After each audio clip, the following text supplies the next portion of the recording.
ନମସ୍କାର ସାଙ୍ଗମାନେ, ଜୟ ଜଗନ୍ନାଥ। ଆଉ ଏଇ ଭିଡ଼ିଓ ହେଉଛି ଗ୍ରହଣ ପରଦିନର। ଗ୍ରହଣ ପରଦିନ କ'ଣ କିଛି କାମ ନାହିଁ, କ'ଣ ବହୁତ କାମ।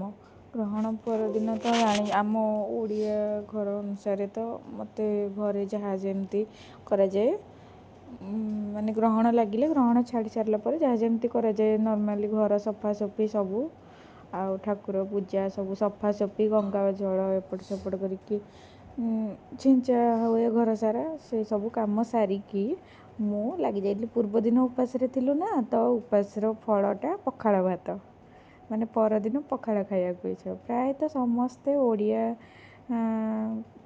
ଆମ ଓଡ଼ିଆରେ ଯିଏ ବି ମୁଁ ଜାଣିବାରେ ଯିଏ ବି ପୂଜା ବ୍ରତ କରେ ତା ପରଦିନ କେମିତି ଅନେଇକି ଥାଏ କେମିତି ତା ସରିଯିବ ଓଷା ଆଉ ତା ପରଦିନ ପଖାଳ ଟିକେ ହେବ ଖାଇଦେବ। ତ ମୁଁ ବି ସେମିତି ସେଇଭଳିଆ ପୂର୍ବଦିନ ତ ଓଷା ନଥିଲା କିନ୍ତୁ ଗ୍ରହଣ ଥିଲା, ଆଉ କିଛି ଖିଆ ହେଇନଥିଲା। ତ ତା ପରଦିନ ଲାଗି ପଡ଼ିଥିଲି, ଦହି ପଖାଳ ବନେଇ ଦେଇଥିଲି, ଛତୁ ପାଗ ବନେଇ ଦେଇଥିଲି, ଆଉ ଏଇଠି ଟମାଟୋ ବାଇଗଣ ପୋଡ଼ା ପୋଡ଼ି ଦଳାଦଳି କରିଦେଇଥିଲି, ଆଉ ଛତୁ ଭଜା ବନେଇ ଦେଇଥିଲି, ଆଉ ଆଳୁ ଭର୍ତ୍ତା ବନେଇ ଦେଇଥିଲି। ତାପରେ ଆଉ କ'ଣ ଖାଇବାକୁ ପଳେଇଥିଲି ଆଉ ରହିଲି। ଜୟ ଜଗନ୍ନାଥ।